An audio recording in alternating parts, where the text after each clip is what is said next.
welcome everybody. Be sure to hit the like button. Be sure to hit the subscribe button. I remember in middle school when you felt self-conscious if you were the last one to go through puberty.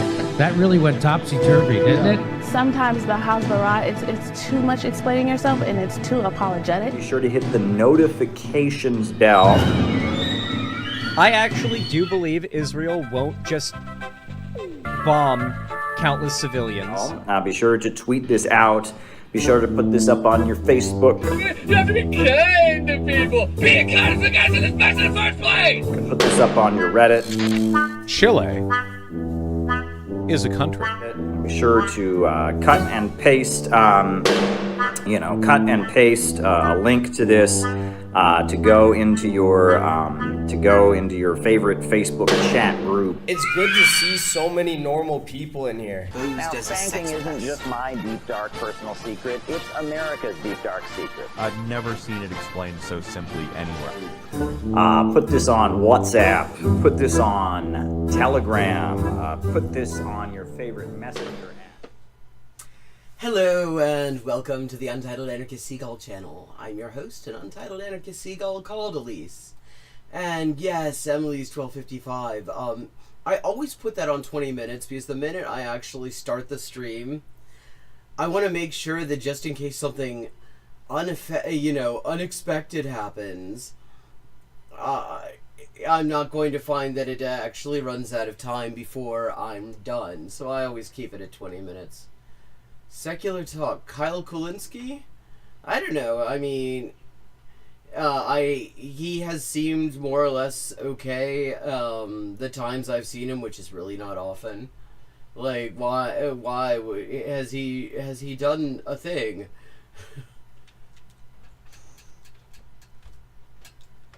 So it's been another fucking week, hasn't it?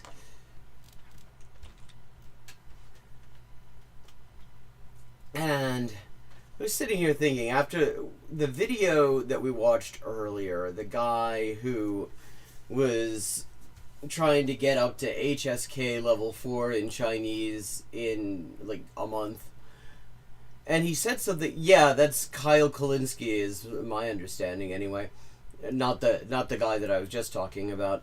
And he was talking at one point about breaking down objectives, and it occurred to me, see, amongst the various shades of leftists there are, I think it's like there is a kind of theory that people are fairly strong on, and then there's another sort that I think not so much. And I think this, because it's one thing to like know value theory and know, for example, where the pressure points in an economic system are, where the pressure points in a political system are, or whatever, in order to try to use them in order to either win some sort of a tactical advantage or concession, or actually just bring the whole thing down and replace it with something better. And the thing is that that's sort of like knowing broadly how what the different components of a PC do, but not necessarily how to actually build one if you've been put in front of them, and if you've been like put in front of like the boxes of the CPU and the GPU and your RAM and all sorts of other things that the AI grift is making extremely expensive for no good reason. And I feel like one thing we could really kind of do with in our political circles is to think about breaking down objectives. Just breaking them down, figuring out what the component parts are. Like, for example, one obvious thing that really, I mean, could have and should have been done, I think, in the past several weeks, or at any time really in the past few years, would have been to really shut down the supply chain that makes the genocide in Gaza and all of U.S. aggression in the rest of the world possible, which is not an unattainable goal, because the locations of the factories that make this stuff are publicly available. I mean, they're right on the company websites a lot of the time, not a secret. Millions of people live near them. Even more millions of people live near the roads and railways that they transit in order to get to ports and airports and other places where they go on to their murderous end users. But the thing is, it's one thing to say that, it's another thing to work out exactly how you break that down into steps so you can actually just fucking do it. And I feel like that's something that we could all really work on. I mean, I think all of us, because we talk about a lot of things, and some people actually do them. Like, I mean, in the Twin Cities, we're seeing that. Just, I mean, that isn't even so much like the left as organized groups, so much as like communities coming together to defend themselves. But that would be an area of theory it would really be good, the more practice-oriented area of theory to spend some time on. Wondering if he's credible for news. I mean, I don't know. I have not heard anything that suggests that he is totally lacking in credibility. I feel like if he had said anything completely, buck wild, I probably would have heard of it at some point. Somebody would have mentioned it. I mean, he's kind of a progressive-leaning lib, but so I haven't heard anything that would tell me that he's not immediately, that he's not credible, but I don't know. I wouldn't completely disendorse, which isn't really the word. Speaking of disendorsements, it turns out Asgold, one of our favorite guys, has been banned from Twitch, and he has a video on why.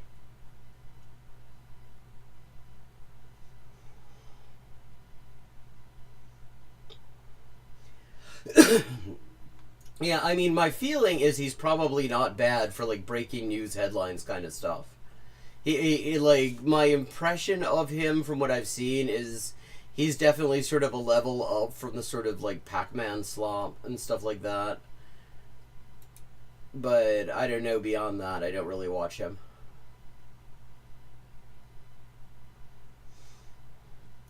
Okay, so we're about to hear Asgold explain why he got banned on Twitch. I don't know why he got. I haven't heard anything about this. I only found out about this because I was looking for videos to look at tonight on stream, and so I look up my favorite guy, everybody's favorite guy, and the first thing I get is why I got banned on Twitch. So neat. Yeah, it would be nice if it gets banned there too. It would be about fucking time. Like,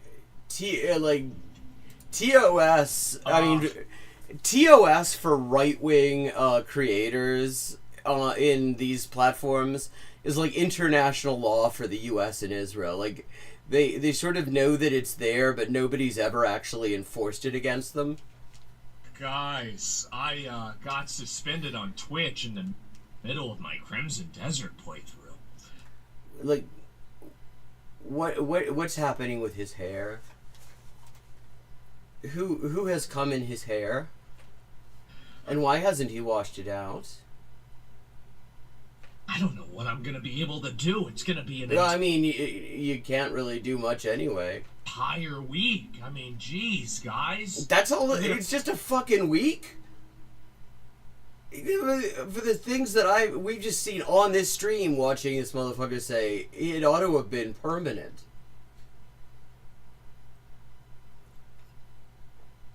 Oh, well, I mean, that sucks.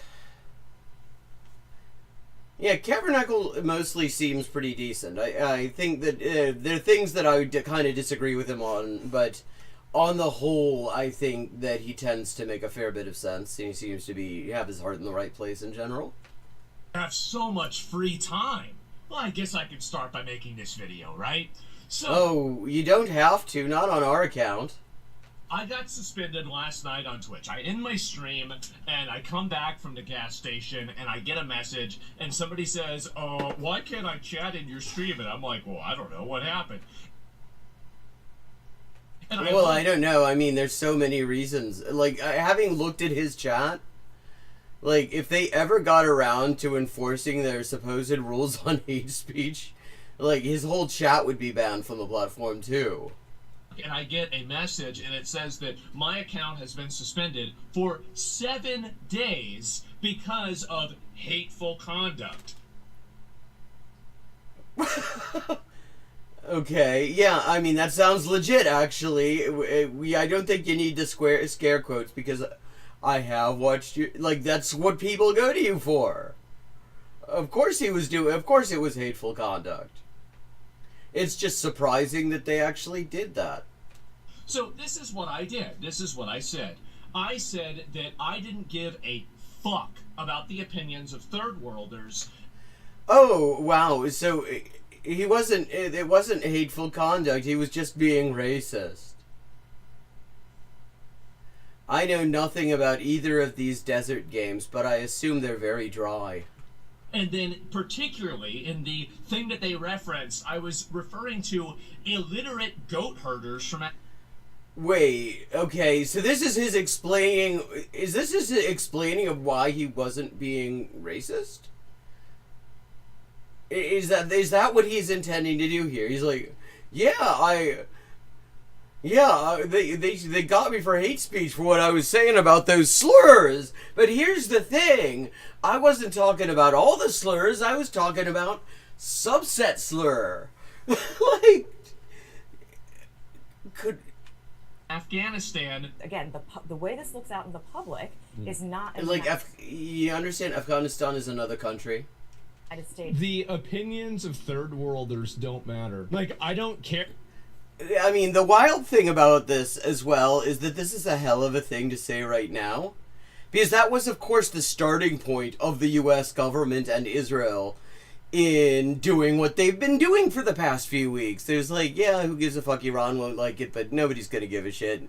And then it turned out, holy shit, actually, Iran can fight back, which I could have told them that. It was pretty obvious. And they just happen to have a strategic waterway in their territorial waters. So it turned out it does matter what they think. You do have to care what they think, Askold. They found a way to require you to care what they think. Care what some illiterate goat herder thinks in Afghanistan. Like, wait, are you joking, Emily? I don't know this backstory. Did he really? Like, was there a time when he was not this fucking horrible Rasputin clone ghouly motherfucker? Doesn't matter. In the context of those people believing AI-generated videos about Iran winning the war... You don't... Wait, he thinks that they think that the Lego videos are real. Those Lego videos are, like, for the U.S. audience, actually. And nuking Israel off the map. Well, I mean, they have actually been landing quite a few direct hits on Israel, actually. Together with Yemen and Hezbollah. Well, like, how long ago was this? Because he only ended up on my radar when he'd already started doing incoherent Nazi bullshit. Bonsoir. Gentlemen, I would like to confirm that I am 100% right. No. Never, actually. That has never happened. You've never been that percentage of right. And you don't either. And neither do they. Because if Twitch cares about their opinions, why don't they apply Afghanistan's opinions to women? Wait. Oh, okay, well now we've got... Okay, this is an amazing argument he's making. So the idea is, if it's wrong to be racist to people, then we should apply the opinions of some of the most reactionary subgroup of that population.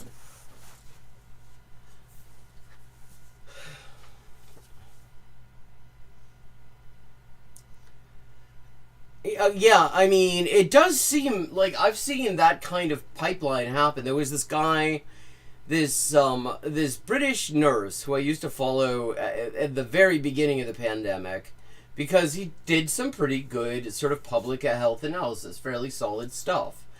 And then at some point he ended up getting really big, and all of a sudden he was doing some Dr. Oz anti-vax bullshit all the time. But yeah, I mean, that definitely seems to be a real thing. So wait, so the idea is if the Twitch doesn't like hate speech against most of the world's population, I mean, you describe third worlders, whatever the hell that means, that's like most people actually on the planet. So therefore they have to agree with the Taliban. To women on Twitch. That would be interesting, wouldn't it? But everybody knows nobody gives a fuck about them. Nobody cares. I'm not sorry. I'm right. I said nothing wrong, and nothing I said was against the terms of service. Wait, yes it fucking was. I mean, what's wild about this is like when you see these. You see the U.S. and Israel like getting really pissed off at Iran because they're saying that they're going to enforce the ceasefire, and the U.S. doesn't get to, and Israel don't get to just breach it completely without impunity before the ink is even dry on it. And they're like, "Holy fuck, why are they doing this?" And it's like, dude, that's how ceasefires work actually normally. That's how ceasefires work when you're dealing with somebody who actually can fight back.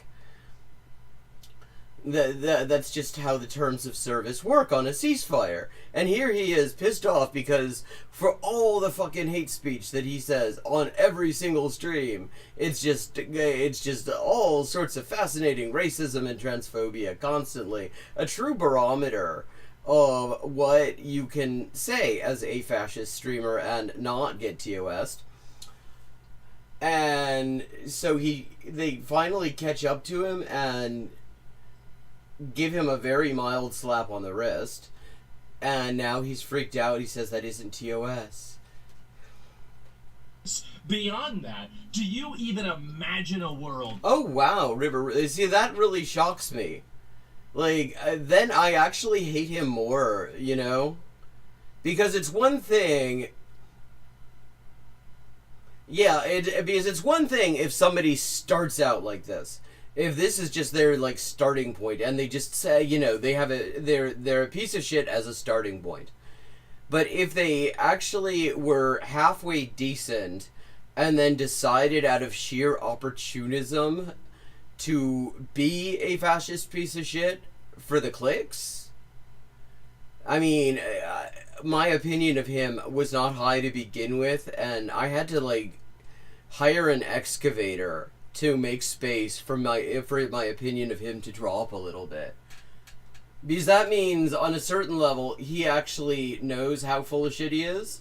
And I had always assumed that on a certain level, he was just really, really ignorant and had absolutely no idea, because he says so many fucking ignorant things. So, holy shit, actually. We're somebody that says that they don't care about what a fat American thinks about the Middle East. Can you imagine that this person ever gets suspended? I mean, I could actually totally see them getting suspended, because the thing is, outside of the fash bubble, people get suspended for all sorts of trivial bullshit. Of course not. He has some woke qualities, but he's nowhere near as woke as Francis. Francis was a Francis is so fucking overrated. Socialist. This motherfucker is an American. I mean, like, Francis snitched on 2 priests in his order because they were working with poor people, and then he lied about it. Ándate a la concha de tu madre con esta weá de vergollo, weón. I mean, this guy, like... American. And I think Americans are gross. Americans do not have a understanding of the world, America-fying anything. I mean, first of all, he's speaking as a member of the group he's talking about.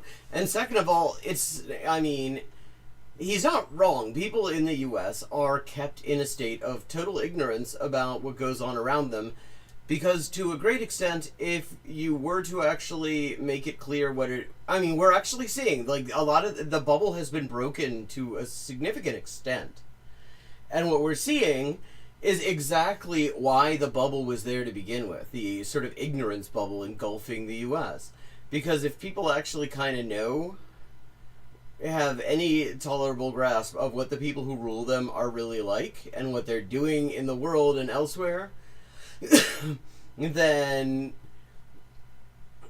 you're going to be getting nervous if you're in the C-suite. Is going to be bad. Because somebody might say, you know, all we asked was for you to pay us enough to live. Americans have a very limited understanding of the universe.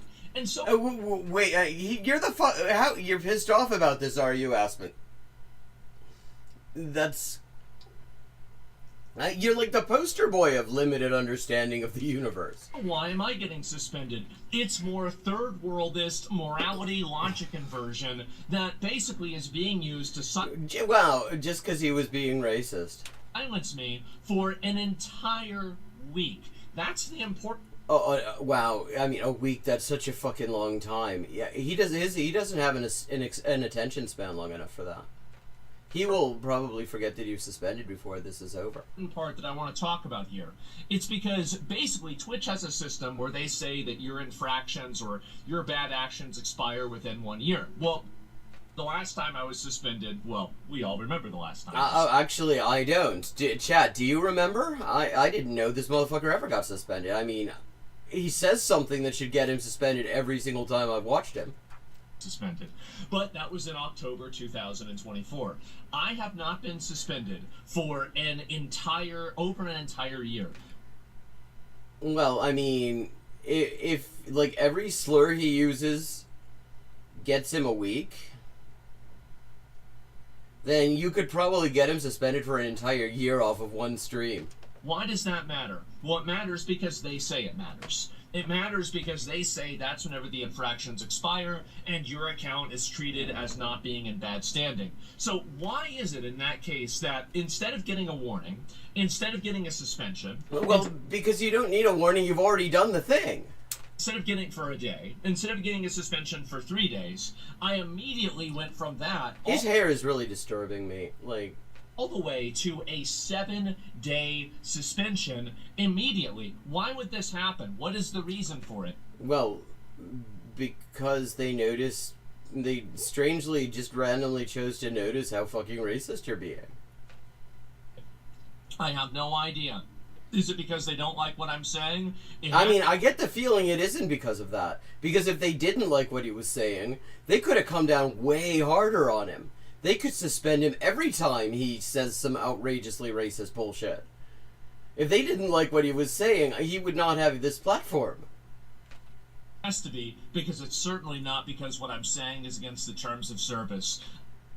Well, I mean, apart from the bit about hate speech. I looked at the terms of service. Yes, using nationality is a protected group, but I was not talking about them being disregarded because of nationality. Oh, here we go.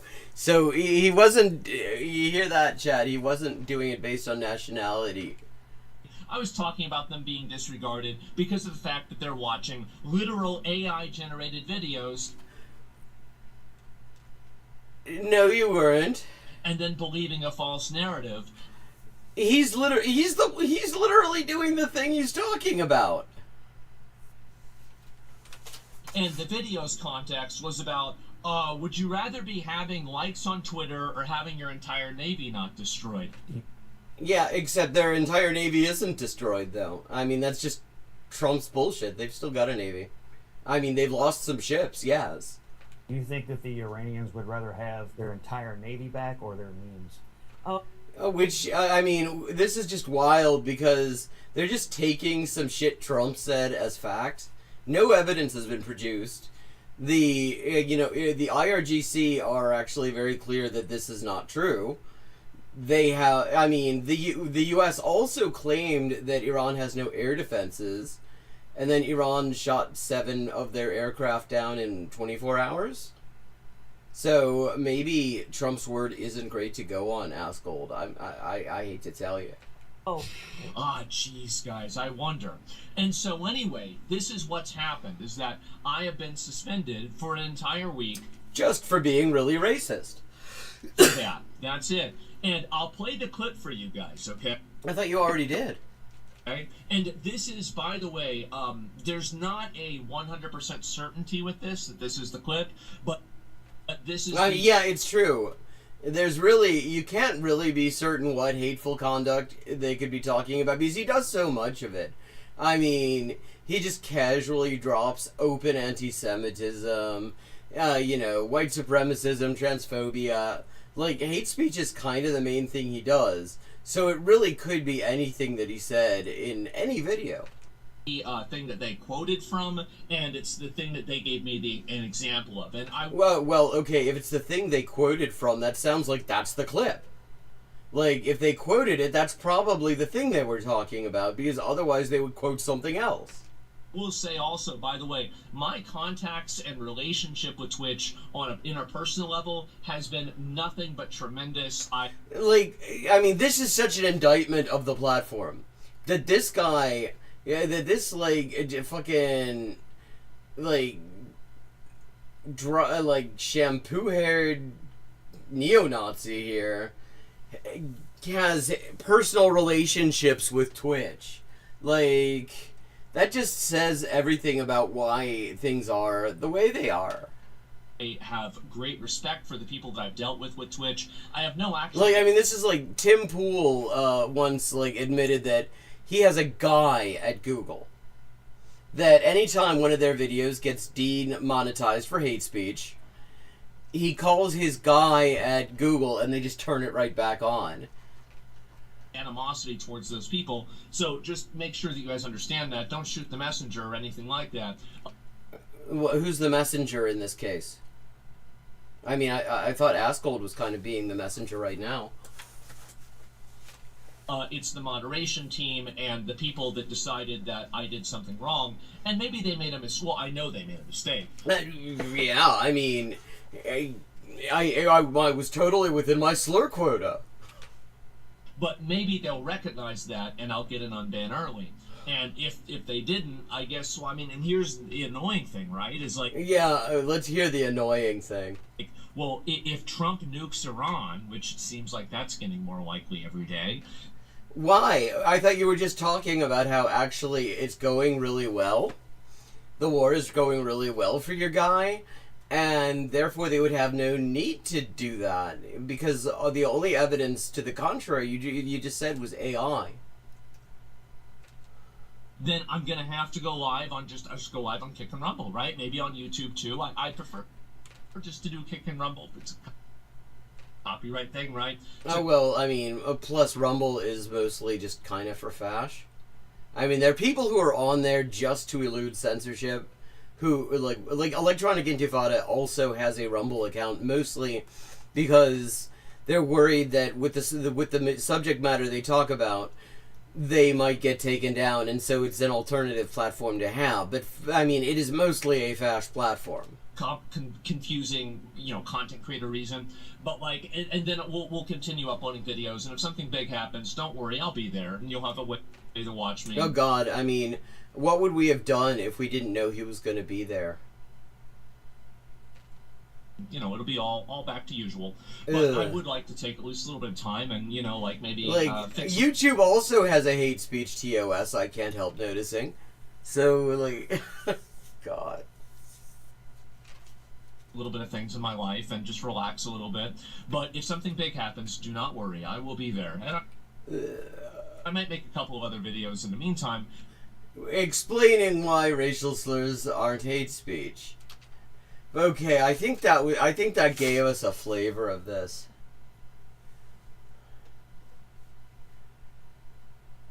Now, another sign of how well the whole war was going with Trump is that he decided in the midst of everything to deepen the rift that is formed amongst the famous fash in the U.S.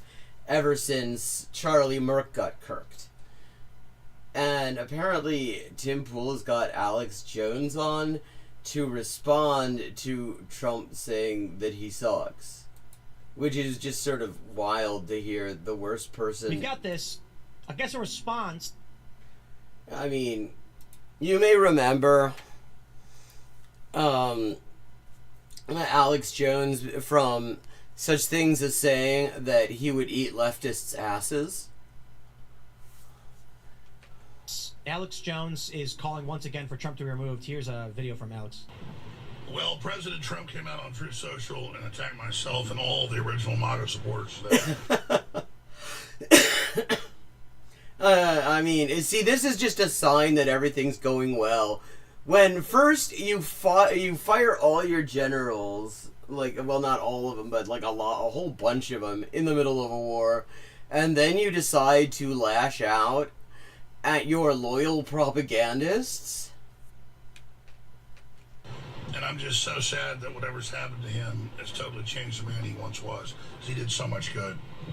That said, it followed just a few hours after. Wow, yeah, he did so much good. Like, for Alex Jones, I'm sure he did. Although, not much, because the thing is, that judgment he's got, the, like, 9-figure judgment that he's got for defamation, that was in state courts. There's not shit he can do about that.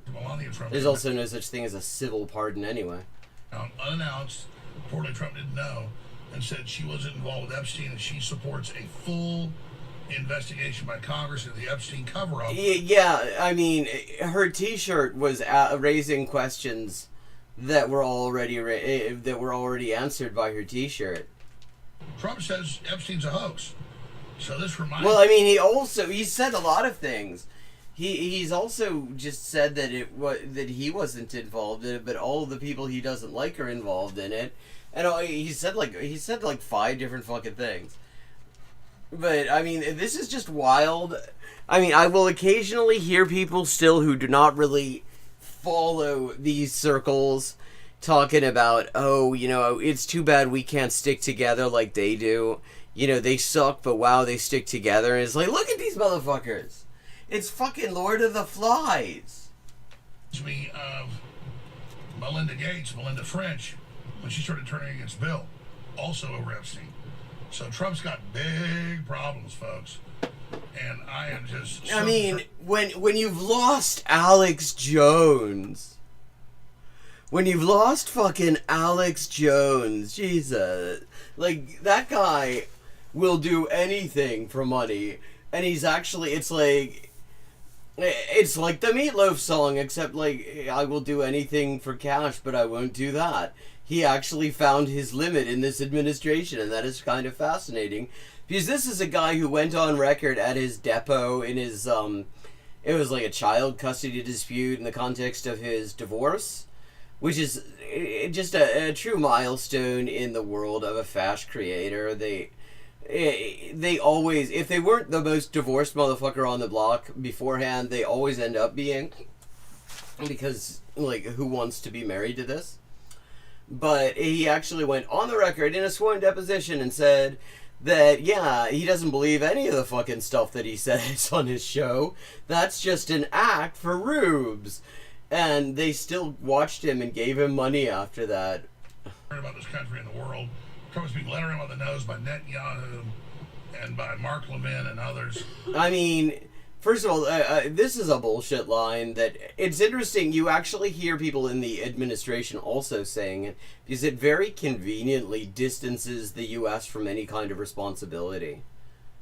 And it's so sad. The Iran war is a total disaster. A black eye for America. They control the Strait of Hormuz. It is just absolutely incredible what we're... Wow, Iran has made Alex Jones sad. ...seeing and what we're facing. I supported the old Trump. I got so many... Mutashakkarem, Iran. Thank you for making Alex Jones sad. ...good things done. But at the end of the day, I just feel sorry for him and pray that God touches his heart and soul and...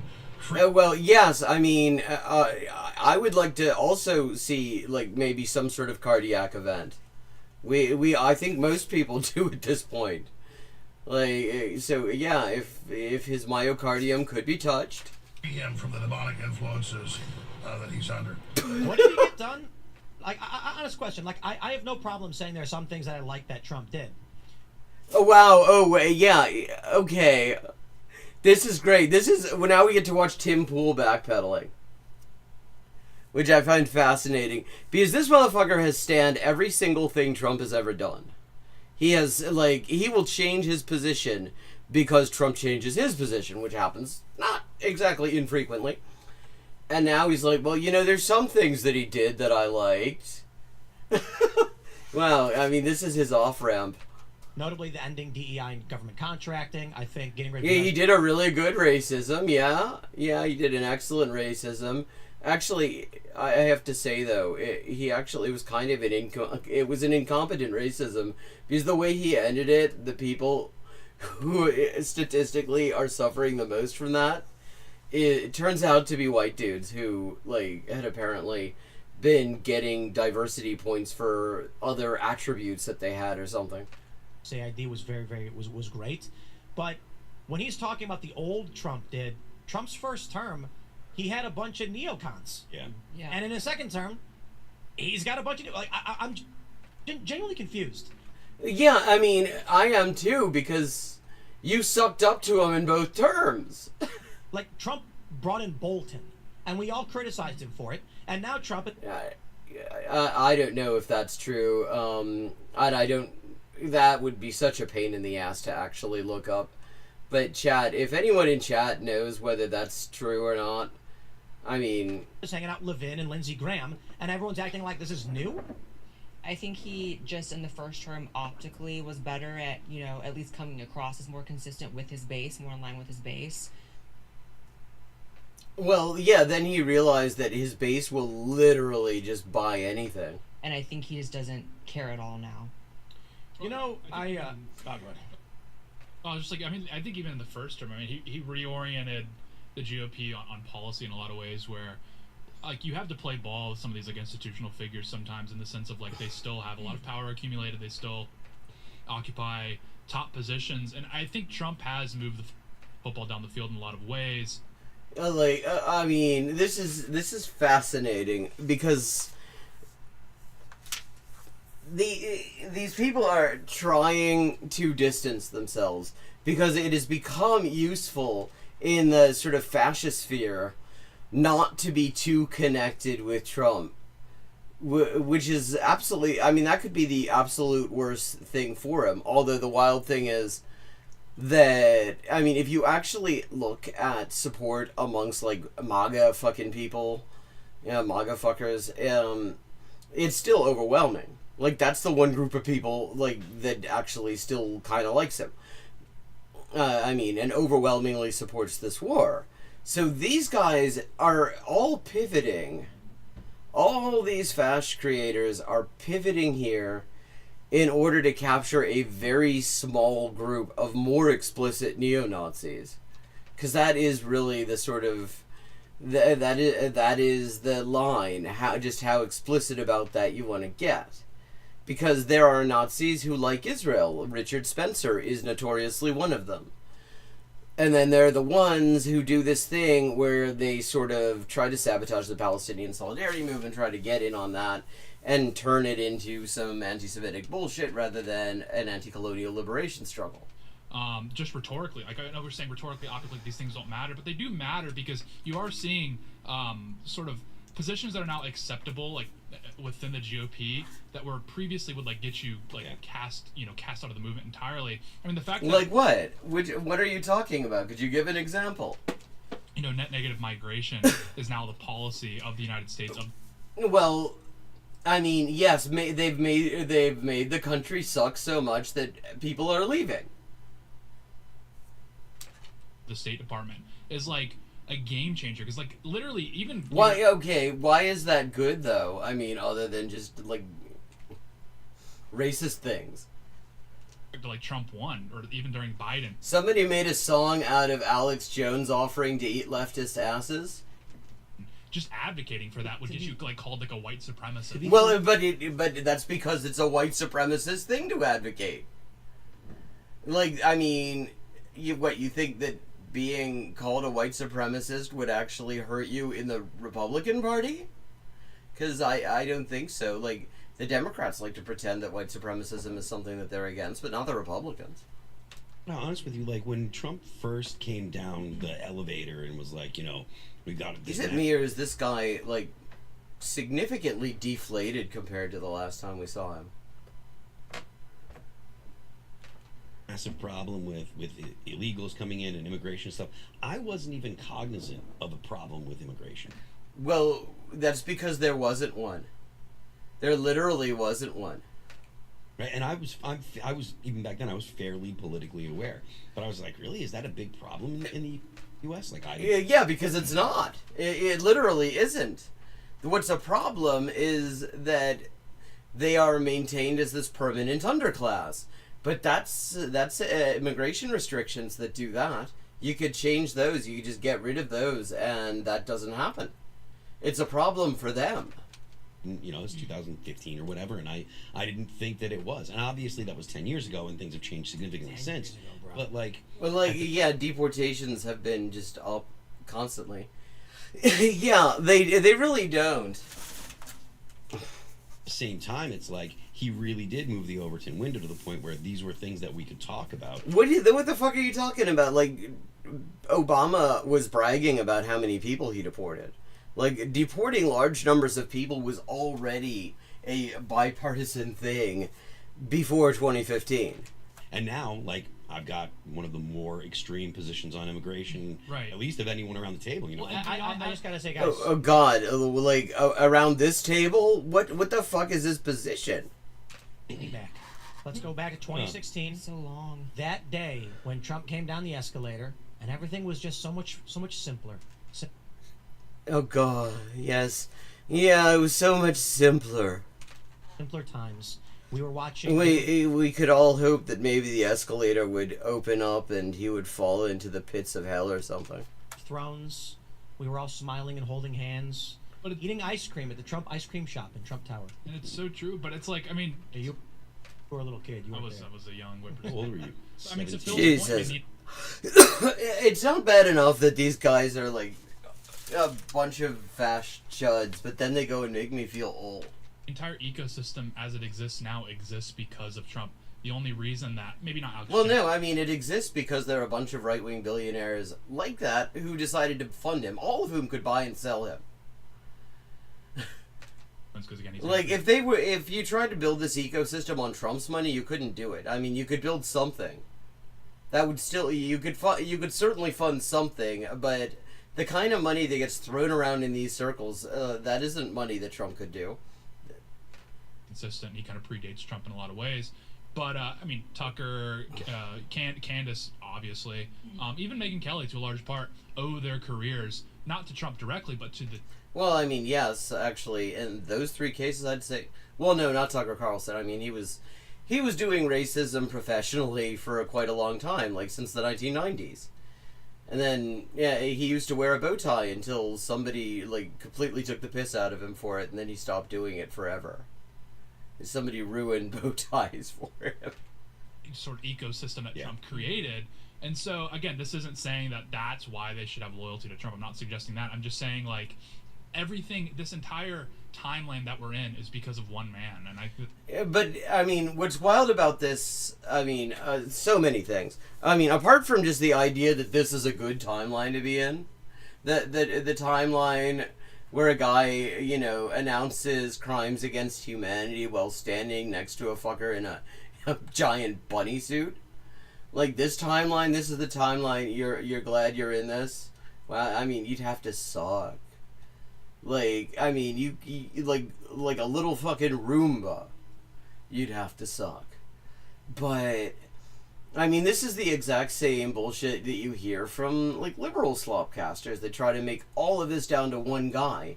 But the thing is, the reason that that one guy stands on the shoulders of giants, like, literally nothing that he's doing right now, the stuff that they praise and that normal people are disgusted by, all of it was made possible by the people who came before it.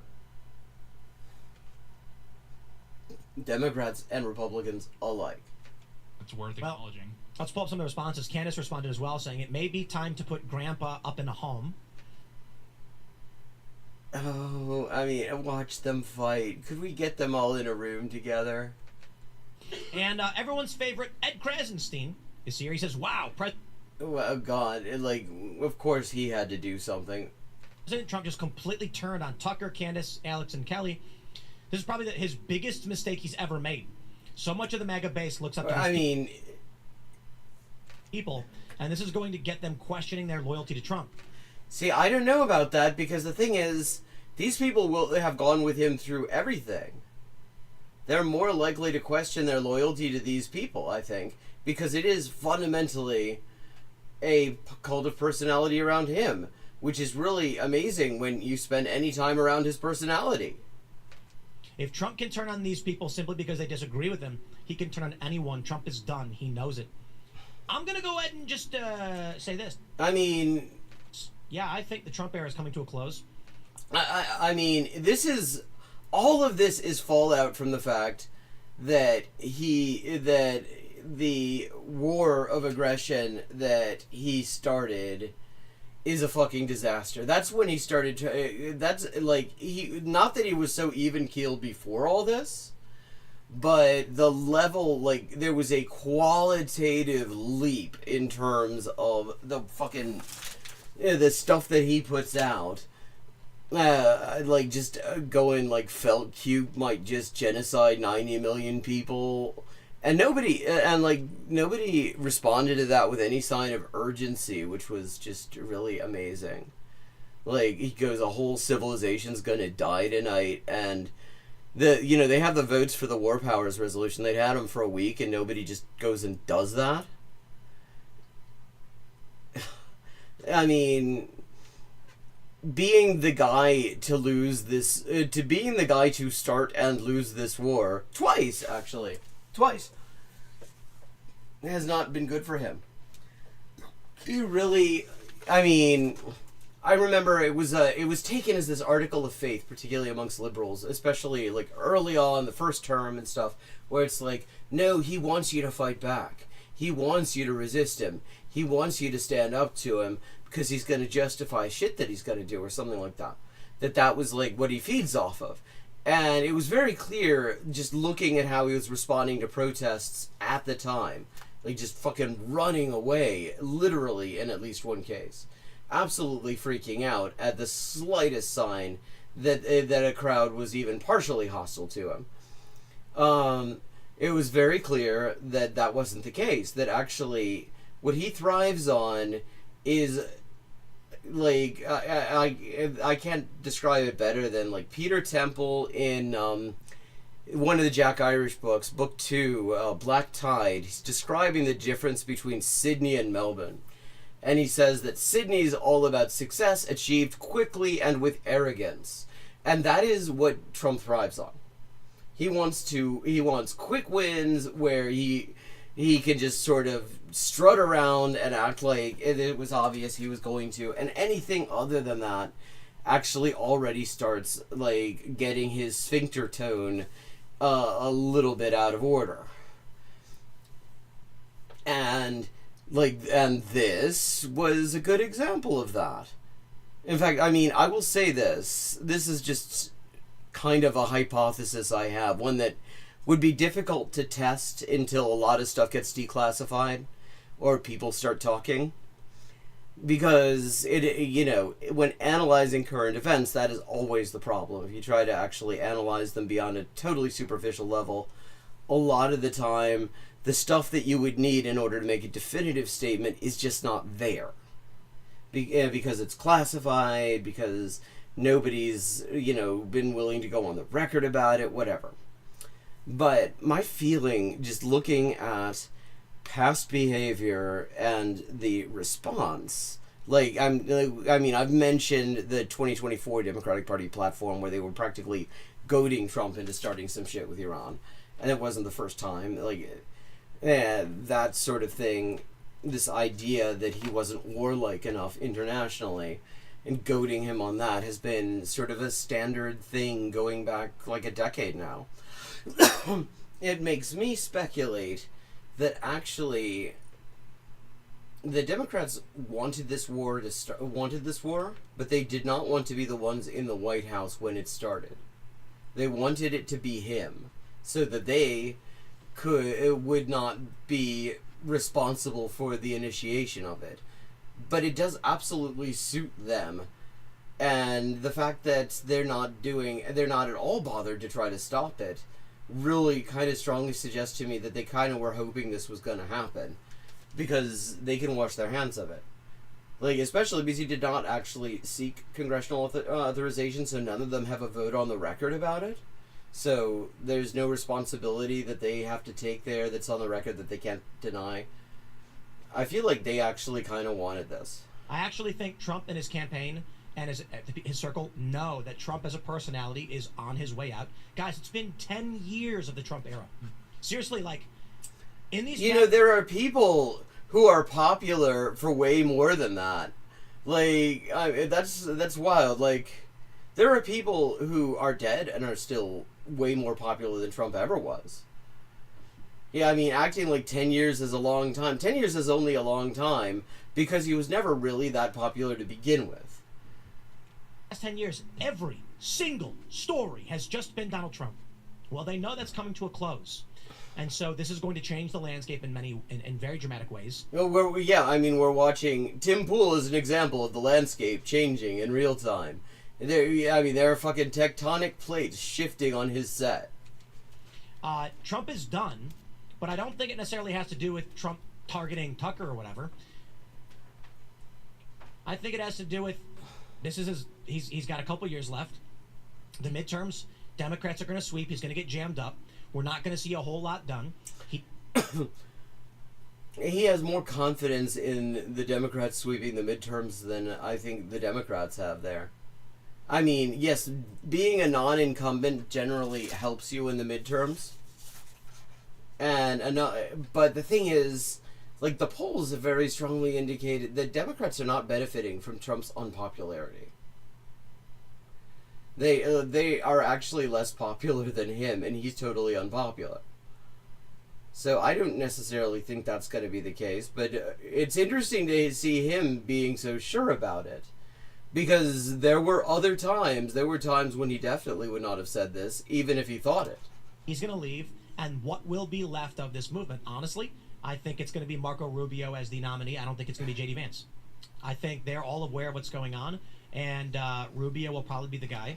I also think the Democrats are going to go through some shock flip as well. Okay, this could get interesting. What sort of shock flip are we talking about? Things are going to change there. And these are rumors.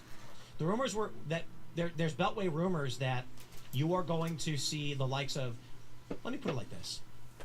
I think this is very, very, very unlikely. It's just very strange that some leftist publications have been writing positively about Tucker Carlson. I mean, I think it sucks. It does not surprise me. There's a certain amount of opportunism, and like, Tucker Carlson knows how to do that. Dan knows how to ride those waves. And I mean, the line is like, well, look, you haven't heard anyone in the Democratic Party saying this. It's like, yeah, they suck too. Like, there are people saying this. It's just that they're not in the political class. So what? That means that you should just, like, you should back a Nazi who's saying some shit that is, only if you squint properly, kind of tolerably acceptable. Like, I mean, Tucker Carlson, I mean, it is wild. The man made his career inciting violence and just telling outrageous lies about Muslims. And now he pretends he cares about them. He hasn't even stopped telling outrageous lies about them. Like, smearing Muslims. But now he pretends he also cares about them. It's like, man, fuck you. Like, this opportunistic bullshit. I mean, he didn't even do some sort of an evolution arc like we got with Anna Transphobia, where she telegraphed it for a while and sort of earned it. That he's changed? No, he hasn't. That he used to be a big Democrat. He was on MSNBC. Almost like they want Tucker to be a Democrat. They want him. I mean, that just really, I did not know this. If that's true, like, let me make, before I go and, like, assume that's fact. Tucker, MSNBC. Was he ever on MSNBC? Wow, yes, from 2005 to 2008. Wait.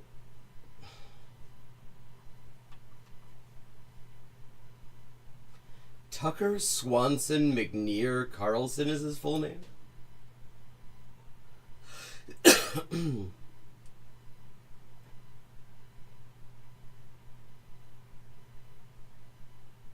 Wait, okay. The Wikipedia article is weird. Says political party Democratic 2006 to 2020, Republican 2020 to present. Like, the guy was born in 1969. He's been in media for decades now, and we're supposed to believe that he had no political affiliation before 2006.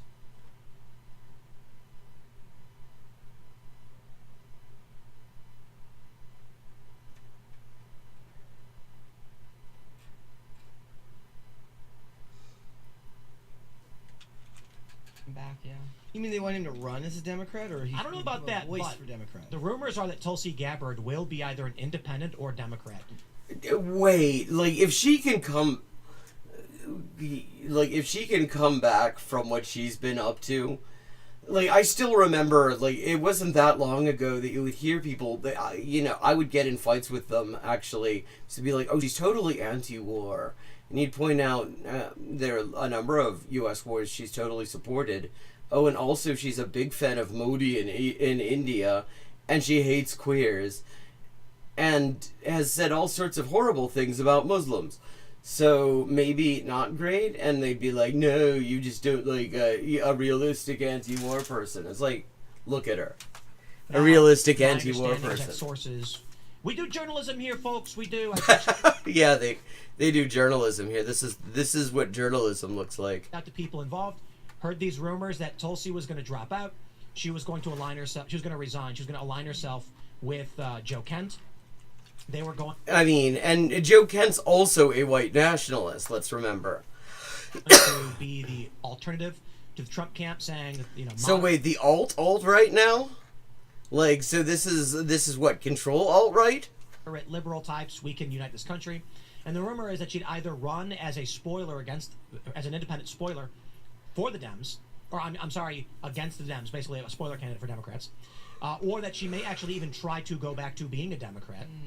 But I mean, I could totally see them accepting her, because they have absolutely no fucking standards. There are no standards in U.S. politics. It's just very clear. People whose careers should have been over a long time ago have never... There's no such thing as a level of discredit you can fall into that your career is actually over as a politician in this country. I reached out to several people in the inner circles, and they say absolutely false, not true, not going to happen. Trump is a fan of Tulsi. Tulsi has served honorably. But Laura Loomer says otherwise. I mean, lots of things say that you couldn't really call what she's done honorable. And Loomer's sources have been pretty good. She says that Tulsi is going to be out, and it may happen.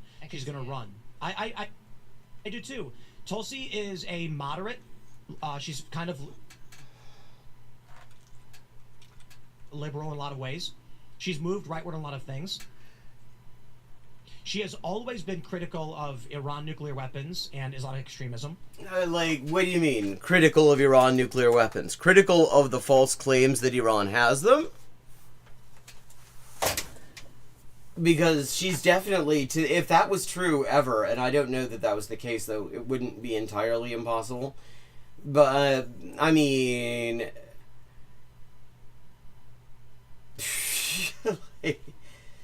God, what this fucking politics in this country operates like the script of a bad soap opera, where like literally nobody ever is just out. But everybody gets like the thinnest possible redemption arc just so that they can continue to be on the show. Now, she is in that MAGA camp, and as this fracture happens, what's interesting about this is the conspiracy that I told you guys about 2 weeks ago, which is when Joe Kent left, rumors started circulating that he is not enemies with Trump. He's actually a friend of Trump. That would not surprise me, actually, because as a very astute post that has been going around points out, putting out like random conspiracy bullshit is a very popular follow-on grift for intelligence community people. Because if it's bullshit, then it's not classified. So therefore, they can say whatever they want. And this is bullshit that is actually helpful, because rather than focusing, because he makes it all about Israel, as if the U.S. had no responsibility in this, and that makes it very much easier for all of this to continue, because then we can be like, oh, the U.S. just can't stand up to Israel, a country that would fall apart immediately if they didn't get weapons every fucking day from the U.S. Saved him. This is a coordinated campaign. Joe Kent leaving and criticizing the war is intentional. I mean, I would guess it wasn't an accident. The rumor then is that Tulsi Gabbard will similarly drop out at some point, resign, team up with Kent, and then there will be a realignment where the MAGA base fractures into a new left and right paradigm. I mean, the thing is, what's happened, there's not been a fracture in the base. Not for the most part. Like, there has been a fracture amongst the grifters. Like, between the grifters who decided that it was a good idea to just back all of the fucking genocidal atrocities the U.S. is committing, and the ones that realized that there was possibly some money to be made by suddenly being an opponent of those things. Where the Democrats are the RFK Jr., Tulsi Gabbard, Joe Kent, anti-interventionists. What? Like, what? And the Rubio, J.D. Vance are the new Republicans, and that means the corporate Democrat and woke Democrat infrastructure is no longer a component.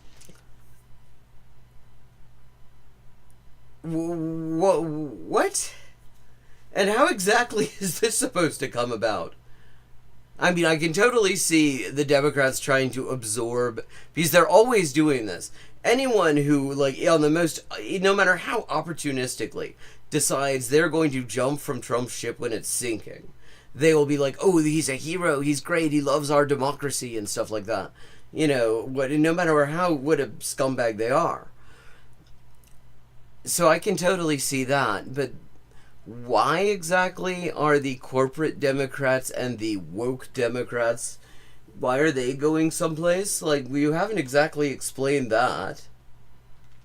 In the national conversation. Wait, so like the Gavin Newsoms of the world just disappear? No.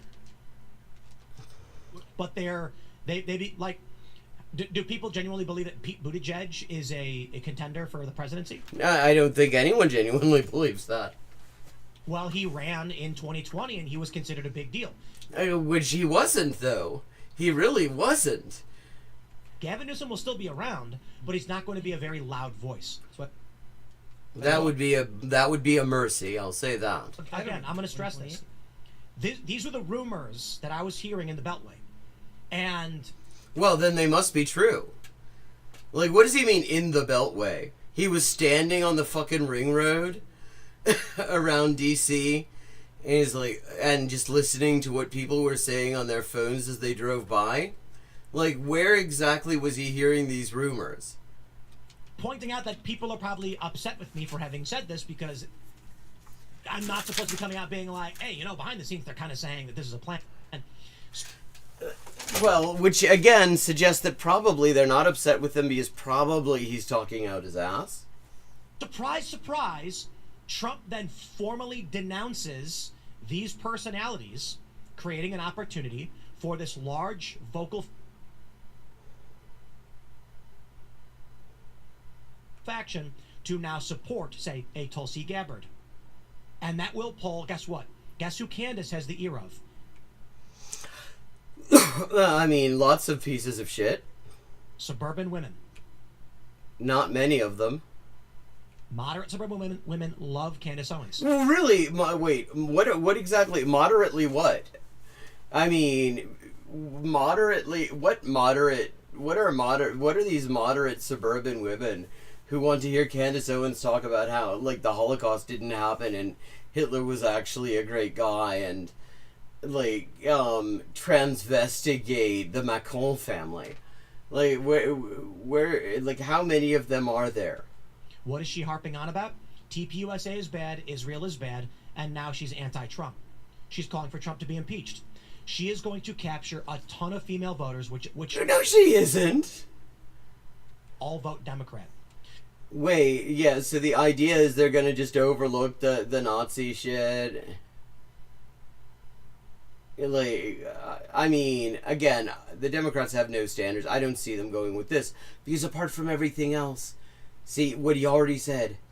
She's not a fan of Israel. Like, the DNC actually just shut down a motion to like denounce AIPAC, which, I mean, the focus on AIPAC is really overdone because they're not the ones really they're not the driving force behind any of this. But it says everything that the DNC, who supposedly care about winning elections, decided to just completely knock back a motion to denounce a propaganda and lobbying group that 80% of their voting base opposes. So when Tulsi Gabbard pops up, and Tucker, Megan, Candace, and maybe Alex. I don't know if Alex fits in here. But when they... yeah, why the fuck not? I mean, this is his head canon after all. He can make him fit. Start saying Tulsi's the real deal. She's always stood true for what she believed in. Whatever that was at any given time, it kind of is flexible. You have the makings of the perfect opportunity for creating a new left-right paradigm of the MAGA system. Oh god, the new left-right paradigm.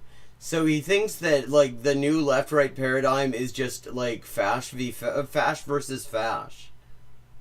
This is wow. I mean, wow. The fucking world building that this guy does when you give him half a chance. Breaks into two pieces: corporate shill Democrats, crony Democrats like the Hillary Clintons, and the we wrote garbage is as an afterthought. And the what garbage? That's crony Democrats like the Hillary Clintons, and the we wrote garbage is as an afterthought. The we wrote garbage? Chad, did anyone actually understand what he said there? I like literally I cannot make like the we wrote garbage. And you now have, I was always a big fan of Trump, but he's gone too far with this war. I'm going to vote for Tulsi Gabbard and RFK Jr. Jesus. That is actually, oh god. Like, J.D. Vance was already going to be a horrible prospect. Like, Tulsi Gabbard and R-Fuck Jr.? Keeping their influence in mainstream politics. A new... This is how he thinks the new left-right paradigm is going to be. He thinks, apparently, that, like, the split in the fash ecosystem is so big that it will engulf the entirety of politics, to the extent that the only left-right paradigm that will exist is like Nazis who don't like Israel and Nazis who do. Yeah, we vote garbage. Yeah, it makes no fucking sense. But then it's Tim Pool. It doesn't have to. Machine state, effectively a new deep state. I think there's two problems. There's one. I would say at least two problems, but go on. First one is I think Vance is like broadly aligned with Tulsi, and even to an extent Kent. I mean, they were cordial. Yeah, I mean, of course. All of these people would change their position on a dime for money. And that to the extent that they have ideological commitments that would actually survive bribery, their ideological commitments are actually fucking horrible. Like you can say, like, I mean, Candace Owens or Tucker Carlson clearly could make more money if they were pro-Israel. Just because there's a lot more money in support of the overall imperialist line. So, but what he's doing there is not, he doesn't give a shit about Zionism, he does not give a shit about the Palestinians, but he's always, at the same time as he's primarily been anti-Muslim, has always not liked Jews. And he wants to sort of turn everything around to that, so that it isn't like a movement for Palestinian liberation, which he can do nothing with. But like all these people, to the extent that they have any ideological commitments at all, they all suck. Not a problem. That's part of the, that's the I'm point. saying, but then if Vance doesn't break with them, then that could be a problem in the sense of, because now how do they possibly survive a Democrat primary? No. Oh well, they wouldn't. I mean, that's easy, because nobody would vote for them. No, bro. Listen to this. Okay, we're listening to this. We're listening to this, bro.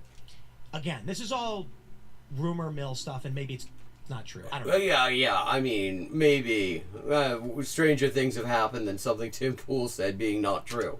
I just think this lines up with the rumors that I've been hearing in D.C. that this was going to be that this is a piece of it. I'm not saying it's proof of anything. I may be connecting dots that don't need to be there. Yeah, I think you might be. I understand that. But the rumor was there would be this fracturing intentionally to... Like, what do you mean there would be? We're talking about... This fracturing already happened. And it's really not a lot to do with Trump. I mean, it's not a lot to do with Trump saying, calling out these creators. Because actually, these creators are already on one side of a fracture that already existed. And the thing is, the fracture happened when Charlie Merck got kirked. Like, that was what actually initiated the fracture. That's when we started seeing this realignment where you had, Fash who would pretend to care about, Palestine, and Fash who were very much, pro-Zionist, starting to fight. That's when it happened. All the people that Trump singled out in that utterly incoherent, randomly capitalized post are people who are already on one side of that fault line. So he's talking about this like this is a thing that's gonna... It literally already happened. We've been watching the infighting. Create these two sides of the coin. Imagine a presidential debate in 2028 between, say, Tulsi Gabbard and J.D. Vance. Do I have to? Could we invite Iran to just, do a missile strike on that? What is that going to sound like? Horrible. It's going to sound horrible. It's going to be just a bunch of wild bullshit. Tulsi Gabbard's going to say, JD, you're a good man. I'm sure. I love that he's writing the script for this debate that's never going to happen. I tremendously respect him. I served alongside him, and he's always been honorable. We fundamentally disagree on the war effort. But they don't. They really don't. J.D. Vance says, thank you, Tulsi. I very much appreciate that. Yeah, I don't think this is how this would go. You've always done a great job, but I do think you're wrong, and the American people are going to have to decide. Wow. Even in his brain, even in his head canon, he can't make them sound like they have a serious disagreement. Because they don't. That reshapes American politics back to the Obama-Romney era. No, what? What? He's fucking acting it out. Is he gonna have a little tea party? Does he have, a little J.D. Vance doll with a little J.D. Vance couch? And, a little fucking Tulsi Gabbard doll and a little tea set so we can have this all done properly? And we can see, and J.D. Vance and Tulsi Gabbard, they'll say, yeah, I know, there are lots of fundamental things that we disagree about, even though we both agree that we're both great people. But one thing that we've always agreed about is that Tim is the best boy. Come here, Timmy. Let's give you a pet. Want a treat? This is the Trump, well, you'd be in jail era. If it is an RFK Jr. Tulsi versus a Rubio J.D. Vance or even a Joe Kent, oh man, even as speculation, this is just. Joe Kent is still praising Trump. Yeah. He's been critical, but he said, "I still think he's great. He can do the right thing. He just needs proper guidance." I mean, well, I mean, that's a hell of a thing to say. I wouldn't... It's was this before or after he said he was going to genocide 90 million people? Imagine... Oh, my boy, he's a good boy. He just needs guidance. that presidential campaign looks like when you get rid of the culture war. I agree. Well, how is that getting rid of the culture war? That's just putting a bunch of... That's just deciding that everybody is going to be on one side of it. And it just happens to be the side that most of the public are not on. Which is why this is not going to happen. Just like, I don't know how those figures survive a Democrat primary. Yeah, and he already said that, and Tim just kind of ignored it. There's not a chance. I mean, the Democrat base now is super radicalized. They're not looking to moderate at all. I mean, and they're certainly not looking to support a bunch of Nazis. Why the rumor was either an independent to spoil the Democrats, or actually as a Democrat. I do think... Yeah, but actually as a Democrat means that they have to go through a primary, which means they have to, like, get the DNC's approval, or they will not win. Because the DNC can just decide who wins the primary. They can make the math work. The whole way that these primaries operate, as I think anyone paying attention already knows, is such a fucking joke. The number of manipulations that are totally within the rules are ridiculous. So, this is actually kind of an important point. Tulsi trying to go back to the Democratic Party might be a long shot, but it might not actually be if Bernie Sanders comes out and says Tulsi has always served, with honor and distinction. So now we've got... Bernie Sanders and J.D. Vance and Tulsi Gabbard all patting each other on the back and giving Tim a nice little chin rub. And what happens if Tulsi gets cast out next and fired by Trump? This is making Professor Jiang look coherent. And she comes out and said, I did everything I could to restrain him, blah, blah, blah. I was opposed to his policies. I think Bernie's already kind of hitched himself to the Zoran style of politics. Yeah, I mean, you could say Zoran has hitched himself to the Bernie style of politics. Zoran, yeah. At this point, I mean, look how Krasenstein's talking here. He's not saying Carlson or whatever. He doesn't say anything about them. He views them as because nobody gives a fuck about him. Well, no, he is saying Carlson. In a civil war in the right. Maybe. Yeah, well, yes, that's exactly what this is. He keeps on trying to involve somebody other than Fash in this. But literally, that's all this is. It is a civil war on the right, and it's been going on for a long time now. Yeah. I mean, it's and now I'm just seeing it as this other meme where it's Bernie Sanders says, I consent. Tulsi Gabbard says, I consent. J.D. Vance says, I consent. Tim Pool says, I consent. And 8 billion people say, fuck you, we don't. Maybe, but I will say this. AOC, she's a grifter of grifters. Well, I mean, it does take one to know one. Wait, the other people he listed are not grifters, or they're just not on her level? What's the point? Notice how her opinion changes on so many issues. The first thing she did when she won her primary, she turned on the pro-Palestine activists. Oh, well, no, that was the second thing. The first thing she did was explain that what she meant by abolish ICE is rebrand it. Then she gave this interview where she's like, oh, the occupation's complicated, I don't like to think about it, and it was really shitty. Not like she's been pro-Israel or anything, but... Well, she kind of has been. But I just noticed the time. It is time for me to be wrapping up for tonight. Thank you so much for everyone who joined in.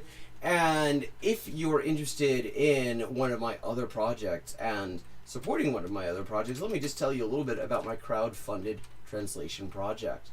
I am currently translating selections from 1968 to 1973 from the Historical Archive of the legendary Chilean revolutionary bi-monthly Punto Final. You can see the finished translations at the link I just dropped in chat. You can also... donations to the project are much appreciated and really kind of help make this work possible and help me survive a really rough time to be a translator. And I'm currently on $495 out of $1,200 a total fundraising goal, and every little bit helps. So any support there, any signal boosting as well is always much appreciated. I will be back tomorrow at 11:30 p.m. U.S. Eastern Time, and I look forward to seeing you there.